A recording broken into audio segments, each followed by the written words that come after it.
The following podcast is sponsored by StructureTech. First off, guys, thanks for having me on the show. I am really excited to be here because I love you guys. I'm big fans of StructureTech and what you guys are doing, the way you guys do business. So it's an honor for me to be on here, and I'm excited to talk with you guys today.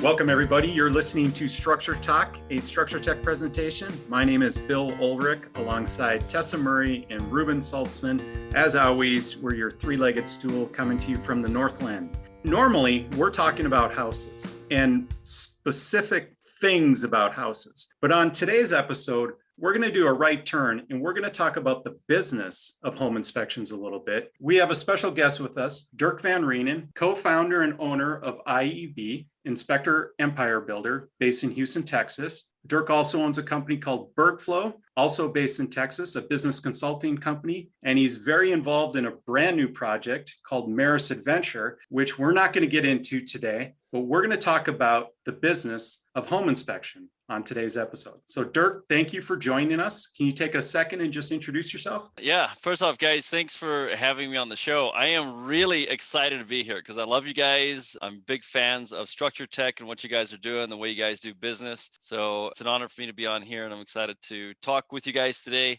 Kind of what my world exists of is helping service-based companies grow and scale. Typically, most of our clients are around the $1 to $2 to maybe $4 million range, and they're companies that have hit some serious roadblocks along the growth path, and now they're wanting to kind of figure some things out to go to the next level of success. So we work with companies to be able to open up the lanes of growth and structure, and especially working with the human system, the people in the organization, to build better teams. And we find that a lot of times that's what really opens up the scalability and growth of companies, and especially the profitability and time freedom part of it. So I'm blessed to do that day in and day out, whether within IEB, working with home inspection companies, or in the BergFlow world, where we work with all different types of companies. So that's kind of my passion, and I love what I do and love to be able to work with, people like you guys too. Back at you, Dirk. Thank you. So Ruben, you've been a member of IEB, and StructureTech's been a member of IEB for 2.5, 3 years. Time goes by fast. Not even. Bill, you and I went down to an IEB event right after StructureTech joined, and that was like maybe April or May of 19. So it hasn't even been 2 years yet. It feels like a lot longer, but a lot's happened. Yeah, there's been a lot of learning and a lot of growth. So the world has changed. Dirk, you've got a really cool background. Can you give us like the 60-second or 2-minute version of how you got to where you are here today? Oh man. Okay, It's got to be more than 60 seconds. I can do it in 60. More. Here's the 60-second version, and if there's anything that you want to dive in further, we'll do that. But I was born and raised in South Africa, and no, I'm not from like a missionary family. Like that's where my family's from. I'm 15th generation South African. We immigrated to Kroll, Texas, a small West Texas town, when I was 14 years old. Started over with nothing. I went to school at West Texas A&M in Canyon, Texas, and then I bought a ski shop in Texas, which people think that that's crazy anyway. Ran that business for 6 years. That business failed in 2008. Got into the asset liquidation business through auctioneering. And during the crash, we auctioned off a lot of houses, businesses, ended up starting my own auction company, got my real estate license, sold real estate with Prudential, joined Keller Williams in 2012, immediately kind of started expanding my business, became a brokerage leader with Keller Williams in 2014, and then ran a big office in Houston, got relocated to Columbia, Maryland, ran a big office up there. It was actually one of the largest and fastest growing Keller Williams offices worldwide. Decided the corporate thing wasn't really for me, stepped down, and launched BergFlow in 2017. One of my first clients was Greg Bryan, and he had one of the largest and fastest growing inspection companies in Texas. He hired me to help them grow and expand into multiple cities. And then he said, hey, we got to go into the home inspection industry with all of that. And I said, I'm not sure about that, but we kept meeting and talking about it. And I said, hey, let's do it. So we launched IEB in October of 2017. And so I've been working on 2 startup companies over the last 4 years. And like Bill said, we just launched another startup company. But that's about it on the professional side. Also, just hit my 13th wedding anniversary this year. My wife, we dated for 5 years before that, so we've been together half of our lives. Wow. Got a 12-year-old son and a 7-year-old daughter, and love spending time with my family. Also, avid mountain biker, snowboarder, and overlander. That's me. That's awesome. Awesome. That was longer than summary. 60 seconds. It sounded pretty close to me. It was concise, and you hit all of the high points that I knew about, at least. One thing I want to say, you mentioned you got a 12-year-old son. One of the first times I heard you talk, you were talking about going out and doing a teaching event in Dubai or something like that. I think that was it. And you talked about how you wanted to make sure that you're not spending too much time away from family. So you said, well, I'm going to bring my son with me. I mean, if I'm going to go out there for a speaking event, I'll bring him along, turn it into a family trip. And I mean, right there, I was inspired. I was like, dude, he's got it dialed in.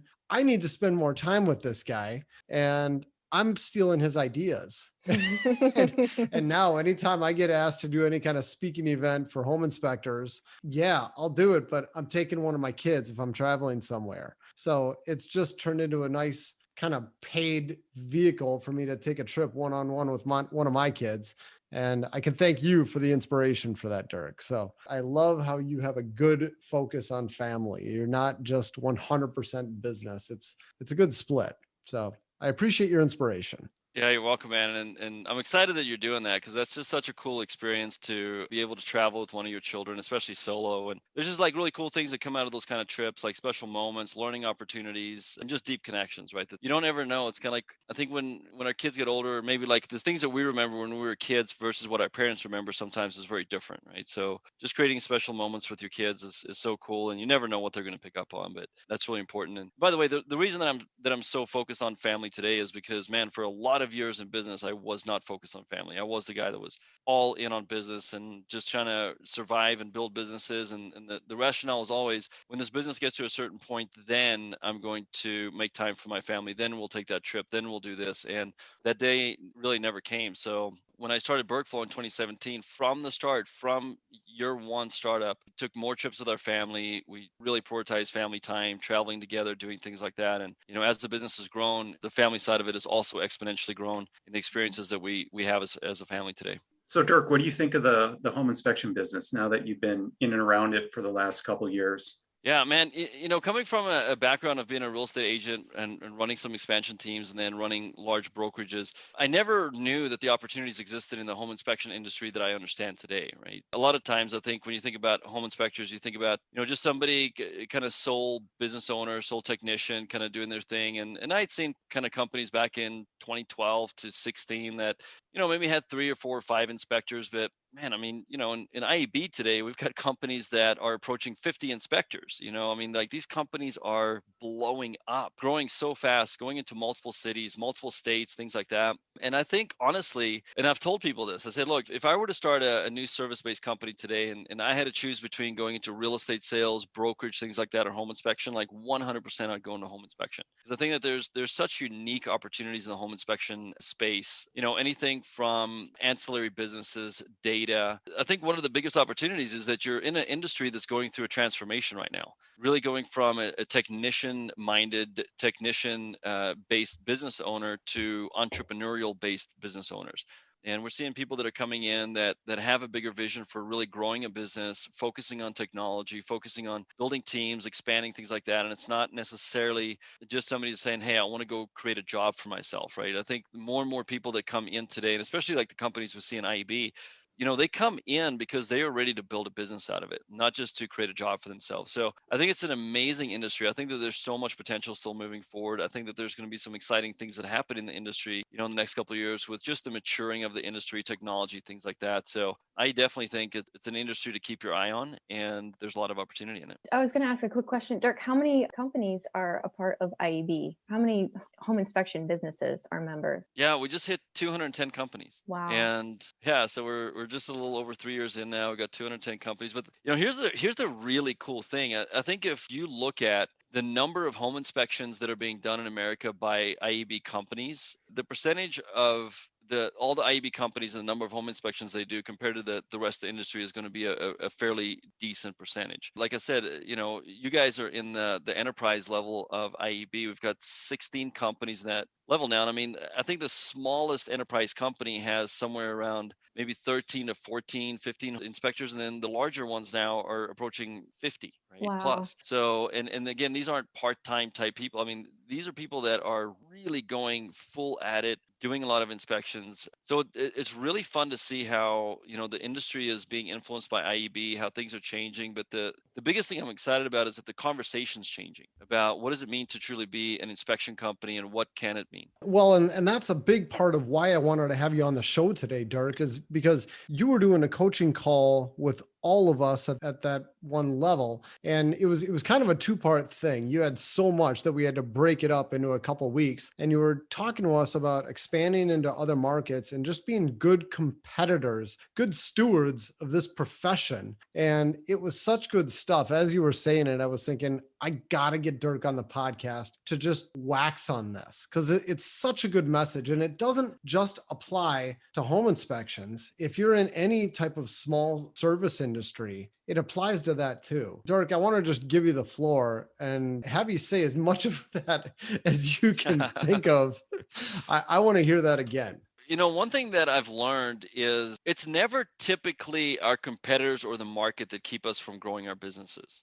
It's typically always our internal ability to grow our businesses, right? Whether it be in up markets, down markets, sure that the market has some bearing on it, but it's never what people think it is, right? Most people that are in business tend to think that if somebody new opens up a business and they're competing with me, like that's a bad thing. And immediately they tend to go to kind of a scarcity mindset and a protective type mindset. And it's hard not to, because I think like that's just kind of how we've been raised. That's how typically our society functions, is that if anybody pops up, they're automatically considered a threat, whether we know them or not. It's kind of like that other business pops up and automatically like, oh, we want to go crush them, and like without even knowing them or their story or who they are. And I've had a couple of, actually several experiences in my life where I had really great examples of people that were direct competitors yet helped each other and really took the approach of, hey, we want to help you in your business, and if you ever need anything, let us know. Let's figure out how we can do more business. And actually I've seen that example in multiple industries. And especially when we look at IEB and we look at expanding, our largest companies in these big cities, and I mean, like we're talking about some of the biggest home inspection companies in America, when they actually look at market share, they have tiny percentages of market share. And when it comes to how fast they can grow, their greatest challenge is they can't hire and train people fast enough to handle the opportunities that are in front of them right now, the growth. So it's got nothing to do with their competitors. And what we really strive to do in IEB, and really in everything that we do within Bergflow too, is to really encourage people to get to know your competitors, whether it's somebody that's just down the street from you or in your town. Invite them out for a lunch, a cup of coffee, a beer, whatever it is, and just sit down and just get to know them. Hey, we're both competing against each other. More than likely, if it's two formidable type competitors, they already know of each other, things like that. But so many times it's like people are looking for every chance to like take a shot at somebody else or stab them in the back and things like that. So we really believe that it's going to be to your benefit to get to know your competitors and figure out ways on how you can help each other. Because one thing that I've learned is competition is good. When we look at the top companies that are out in the industries, they always have a fierce competitor that pushes them. And it doesn't have to be a fierce competitor that you are at odds with. It could be a competitor that you literally go out and, have a beer with, laugh together, share things. And man, in IEB, we have got large companies that are in the same city, doing business with the same agents, using the same vendors. I mean, and we get together on a weekly basis and they openly share about their business. They openly help each other. I mean, they share their systems, their processes, what they're doing. And it's such a beautiful example of what it could look like to build an amazing business, support your competitors, and overall rising the tide that's going to change the whole industry. It's huge. It's something that I appreciate so much. It's the whole mindset at IEB. I've been in rooms that are filled with home inspectors and everybody seems to be very closely guarded. It's like arms crossed. I don't want to share what I'm doing. I remember I tried to find a home inspector for a family member in another state. And I thought I found the right person. I was like, hey, I want to hire you, or I want my sister-in-law to hire you, but I don't see a sample inspection report on your website. Could you share it with me? And he's like, no, those are proprietary. I don't share any of my secrets with anybody. And it's like, this is something that you should have in front of you for anybody to see. And it's just such a scarcity mindset that any little thing that I throw out there, you're going to steal and I won't have anymore. But you enter the IEB community and it's the exact opposite mindset. And if you don't have that mindset, you're gone. Well, I mean, that's something that we engineered from the very start. I mean, when Greg said, "Hey, Dirk, let's partner up and do this thing and train home inspectors," I told Greg, I said, "Well, here's one thing that you're going to have to do if you want me to be involved in this and give our time and effort and energy towards this. What we have to do is you have to lead the example of being transparent with your company, which means that you're going to have to open your company up to all of your competitors, even ones that are in town." And I told him, I said, "Hey, we want to make sure that even if somebody is literally, down the street from you, that you help train them, because there are other groups that have kind of set examples that it's kind of like one company per industry or something like that, one company per industry per town or things like that. And we just believe that, look, there's enough abundance out there where you can help your competitors, even if they're down the road." And Greg said, "Yes, I will do that." And from the start in IEB, we just said, look, we want to be able to treat people with respect. So, there's no like degrading or bullying or beating people up or making people feel small for asking a question, like on our Facebook group. It doesn't matter how silly the question is. Respect who that person is, respect where they are, and see how can you add value. And same kind of thing, we openly encourage sharing. Like, hey guys, let's share as much as possible.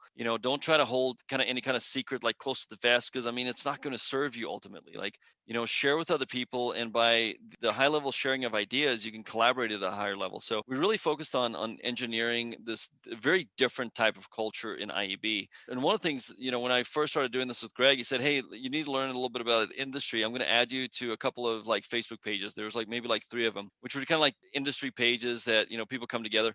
And man, in about 2 weeks, like my entire news feed on Facebook was just like crazy. Like I was like, something was off, like something was wrong. And there was just like, smack talking and, just people berating other people. And I couldn't understand what was happening. And I didn't remember that like Greg added me to these groups, but what was happening, these groups were popping up in my news feed so much so that I stopped one day, listen to everything I said, I got to figure out like something is broken on my Facebook feed. Like it's negative. I couldn't understand what was happening. And when I looked at it, everything was coming from these 3 Facebook groups that I was in. And I was just like, and I actually went into those Facebook groups and I looked at it and I was like, this is craziness. Like, and I immediately left those 3 groups and I told Greg, like, we will never allow this in IEB. So we coach people and train people. As soon as you become a member, like we have a call about, hey, who we are, how we handle things, how we support each other. And that's why, when you come to like an IEB event, even if you don't know anybody, within like a day, you feel like you are so loved and cared for and like part of a true family, not just even a community, a family of people that take care of each other, that openly share. And one thing that we always get from people is just like, we can't believe how much people are sharing. We can't believe that they are willing to share that thing about their business,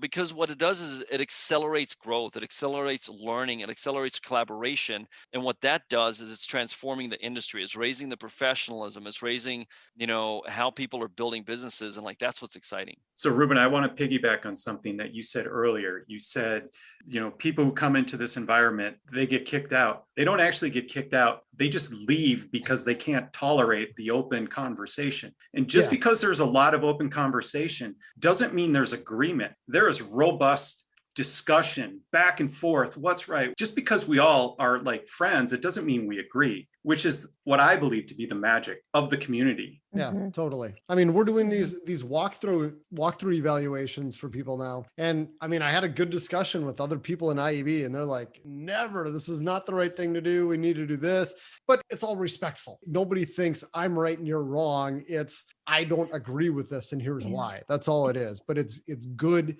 healthy discussions that help you potentially see some blind spots in your own ideas, your own thinking. Yeah, it's a safe space to share different perspectives and learn things that can help improve yourself and improve your company too. That's one thing, Dirk, I think that kind of took me by surprise when I was introduced to IEB, because my introduction actually was about a year ago from this point in time, right before the pandemic. I went down with another person from our company, Eric Hausman, and we did the RGT, rapid growth training thing. In Dallas. And yeah, in Dallas. And for anybody that doesn't know IEB, like they think, okay, well, this is going to be, some resource for me to learn how to grow my business. But like you said, it's more than just learning about the business side of things.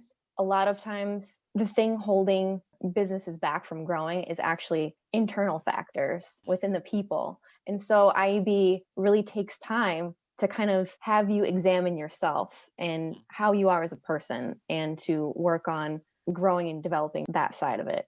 It takes a holistic approach, which is what I like to this business. It's like to have a healthy mindset in business, you have to have a healthy mindset internally first. Ruben, that kind of ties in with what you guys were saying before too, and talking about just openly sharing, industry standards and processes and reports and all that stuff. You've always said, Ruben, a rising tide lifts all boats. And Yes. and that's what it is. We can all share and make each other better. We don't have to look at each other like competition. Yeah. That's what attracted me so much to IEB right away. It's like, I've been pounding that message for so long. It's like, oh, look, they're saying the exact same thing. Yeah. Dirk, I got a question for you. I want to challenge you. What's the elevator speech for IEB? How would you describe IEB? I think today we're starting to kind of understand how to present it, but it's still one of these things that you can't really explain it. It's like once you get into it, then you're like, oh, okay, now I get it. And it's exactly kind of about what Tessa was saying about is that most people think that they're going to need some kind of tool or plug-in or new marketing strategy to really grow their business. And what they're really hoping for is not actually to grow their business, right?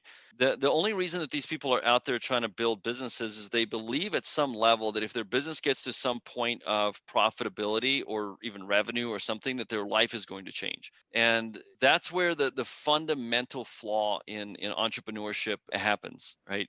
Is that people believe that once I build, say, $1 million business, that all of a sudden my life is going to be different. Because here's what happens. You build $1 million business and you're working more than you ever have before, and you're more stressed out than you ever have before, and you look at your bank account and it still doesn't look very good, right? That's a very, very common thing. So then you think, okay, well, maybe I just need to get to 5 million. And then you get to 5 million. I talk to people on a very regular basis that have $5 million businesses. They're like, I'm ready to just walk away from my business. And I just laugh and I'm like, hey, just hang on. There's a few things that you need to start focusing on differently than what you focused on before that'll get you to that $10 million mark and actually give you a quality of life back. But, I think for us, if I were to say that the elevator speech, it's the proven systems and models on how to grow faster with higher profitability and more time freedom. And that's like the most simple way that I can say it is that, look, we're not trying to reinvent the wheel here. We're using proven systems and processes. And part of that, just like Tessa said, is it's not just about like your business. Your business is just a thing, right? It's just it's like this living organism over here, but it's just a thing. What makes a business great are the people in a business, right? No matter how great technology is, like the reason that if we're talking home inspection, the reason that you exist today is to serve another human being. That human being has a need, they're making a large purchase and they need to get some information about their purchase to make sure, are they doing the right thing? It's got nothing to do with like what's in that house. It doesn't have to do with the pipes or the air conditioning or the sewer or anything like that. Like those are things that you're checking out as part of your service, but what you're doing is you're creating something useful for another human being, right? And so the same thing applies within a business, right? If you want to have a great business, you got to have great people, period. And what we've said from the start, right? And I mean, this has been my motto for a long time, but we say the companies with the best teams are going to win, right? That's just something that we say all the time. That we preach that the companies with the best teams will win. I don't care if you have a little bit better technology than me today. I don't care if you have a little bit better system than me today. I don't care if you have more cash than me today. If I build a better team than you, I'm going to beat you, period. And that's what we focus on. And really, in a big part is, okay, now that you've figured out how to do the thing that you do, and I want to say something about that, because a lot of times I've met a lot of people across all industries, okay, across all industries. However, I've seen this really bad in the home inspection industry. Somebody is like the technical god, right? They know the code book, they know the rule book, they know, within a quarter of a millimeter, like, what is right and what is wrong. But then they assume that they understand how, like, what they're really doing in business. They think the one translates to the other. So you talk to somebody and they won't even like hear what I have to say. Right? Like literally, somebody is doing $250,000, $300,000 in revenue. They are working 7 days a week. They haven't gone on a vacation with their family in 4 years. They don't really have money in their bank. They're stressed out, but they won't even hear what I have to say because they know it all from a technical standpoint. And here's what I tell people. You haven't figured out how to do the service that you're doing until you've hit $1 million in revenue. Now that rubs people the wrong way sometimes. But we tell people, once you hit $1 million in revenue, now you've figured out how to do the thing that you do. Okay. Now, once you hit 1 million, now you're going to have to figure out, okay, how can you scale that? And that is a completely different animal. It's a different ball game. So I think like that's where when you think about building businesses, when you start thinking in that terms, it changes the way you think. Because look, if I'm doing 250 home inspections a year, I could think that I got that game figured out. But that's not going to get me anywhere close to $1 million in revenue, right? I'm more than likely going to have to go to what, 1,000 a year? Like, help me out with the math here. Bill, 2,000? Well, it depends, right? I mean, yeah, I mean, like, what at $500 average price, I'm gonna have to do 2,000 home inspections a year, right? So the first thing I'm saying is like, okay, until you get to 2,000 a year, you probably haven't figured out really how to do home inspections. And again, like that's gonna just make somebody angry when they hear that, that may be listening to your show, but that's okay too. Once you get to that point, now you got to figure out how to scale it. So when you think in terms, if I'm starting a business today and I've automatically got this number in my head that says, oh, Dirk said once I get to 2,000, I've got one thing figured out, and then beyond 2,000, I got to figure something else out. It changes how you think. It changes how you approach everything. And from the start, you say, okay, what do I need to do to be able to get to 2,000 home inspections a year? Oh, I'm probably going to have to hire some people. I'm going to have to focus on my operations. I'm going to have to get growth figured out. And because you're thinking in that way from the start, what that does is it massively accelerates your track of progression versus figuring out, a lot of people go in there, the thinking is like, what if I could make $1,000 a week? What if I can do this business? I can make $1,000 a week, and then you make $1,000, and you're like, oh, what if I can make $2,500 a week? What if I can make $5,000 a week, right? So people are kind of thinking in these like baby incremental steps, and they're always having to like refigure things out just to go to the next step versus saying, can I focus on making a really big step for number one, and then just chunk that step backwards to where now every time I take a step, it's like, hey, I'm taking a logical step on the way to a much bigger ball game. And I think like that's something that IEB does really well, is to chunk this down from, if you are brand new right now thinking about even getting into the industry, we've got training and education all the way to, the fastest and largest growing companies in the industry. So Ruben, can I ask you from a mindset perspective, how would you say you are today versus, let's say, 5 years ago? I don't think I've had a big change in mindset as far as competition. My idea has always been share with other people, lift other people up. There was a home inspector. His name was Mike Mosier. Well, not was, there is. He's still doing home he's still around. No, awesome guy. And he took me under his wing back in the day when I was trying to get licensed to St. Paul Truth and Housing Evaluations. My dad didn't do them, and I needed somebody to teach me. He's like, yeah, I'll teach you. You'll be a good competitor. The world needs better competitors. They make us all better. So I'll teach you how to do these inspections in my backyard. And I just thought it was so cool. This was right when I was getting into it. And I swore then and there that I'm always going to have the same mindset. If any home inspectors come to me and they want to learn what I'm doing, I will be happy to teach them. So I've kind of grown Structure Tech with that mindset. To a degree, though, I've seen your thinking being alongside you for several years now. You're thinking on a much grander scale than we used to. And it's so much fun to have conversations about what could be. Oh, you're talking about self-limiting beliefs, right? I didn't answer the question you were asking. Sorry, Bill. Yeah, you're right. I think IEB has helped me change that. Maybe not even 5 years, maybe within the last 2 years, kind of since we started drinking the Kool-Aid, started realizing that I've had a lot of self-limiting beliefs. Like, there's only so much that we can do. There's only so many home inspectors that we can add on to our team at the same time. All these things where I had the idea that this is the most that you can do. And then I see somebody else who's doing 5 times what I thought the max was. And I go, wait a minute. All I had to do was see somebody else doing it. It's like when somebody shattered the 4-minute mile record and all of a sudden just the floodgates opened. As soon as people realized, oh, this could be done, that self-limiting belief was gone. That's a big mindset shift that I've had. No doubt about it.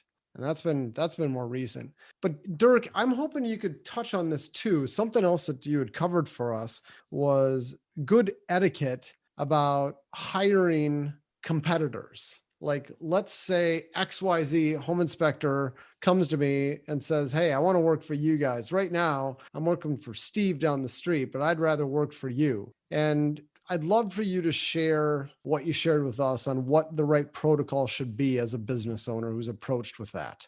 Yeah, and I mean, this is so good. This is part of where you really set yourself apart as a competitor, right? And truly go into like a next level of being a great competitor, like a worthy competitor, right? People are always looking for good people to hire. So if somebody shows up on your doorstep and they used to work for your competition and they already know what to do, it's so easy to be like, oh my gosh, this is an immediate way for me to somehow shift business directly from my competitor to me. I can take their market share by taking their people because let's say it's an inspector, right? That person already has relationships. They already know local agents. They probably already have customers, friends, everything like that. So if they are not with XYZ company and they're with your company now, that's a direct shift in competition. Hey, I'm beating my competitor. It's making my job easier. I just got a bump. They just got a loss. And that's, people don't really think about that all the way through because when you are on the receiving end of that, where all of a sudden one of your people goes to your competitor, it's a blow, right? It's hard. So what we got to focus on is to say, look, let's think more long term because the long term thinking is like, hey, one of my competitors guys just showed up or gals showed up, at my business and they're wanting to come work for me. And really the higher level of etiquette, the higher level of thinking here, especially long term and professional, is to say, hey, have you talked to them about leaving? Like, do they know that you are here talking to me right now? And 99.9% of the time, that answer is going to be no. They don't know that I'm thinking about leaving. They don't know that I'm here talking to you. And this is where like respect starts opening up because I mean, it's just so cool when somebody can say, "Hey, listen, why don't you like? Obviously, there's some reason that you're leaving. You've been there for 2, 3, 4, 5, 6 years.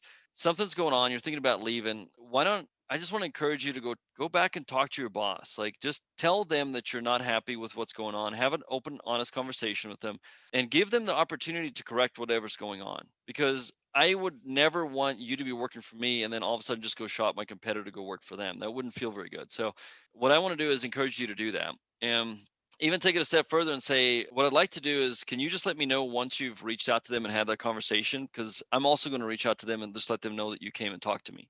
Right. Just to kind of add some accountability to that. Right. Because here's the thing, like if I call you and I say, hey, Ruben, one of you guys came to me, it looks like there may be an opportunity here, but listen, I just wanted to talk to you about it and just say like, hey, what's going on over there? Like, give you a heads up that conversation happened and just see if you guys can work out what's going on. When you're able to do that, that single act will build an immense amount of trust. And when you guys were talking earlier about like the incredible level of sharing and feeling welcomed and the collaboration and everything that's happening in IEB, it happens because of trust. If there wasn't trust, it wouldn't happen.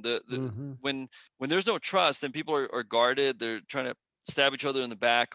So what we want to do is build trust with our competitors and say, look, it's okay if we both compete against each other. We can both compete at a really high level. We can both work really high, and we can both grow at a really insane level. And that's what we've seen is that the companies that are actually collaborating together at the highest level, even within the same market, are outgrowing anybody else in that same market. All the ones that are lone wolves that are just like so close vested that don't want to talk to other people, they don't want to try to get that support. Those are the ones that are getting buried by the companies that are openly sharing, openly learning, and openly collaborating. So when that situation happens, just think about it, right? If somebody ever comes to you and they say, hey, I work for this other competitor, but I heard you guys are hiring, I want to come work for you.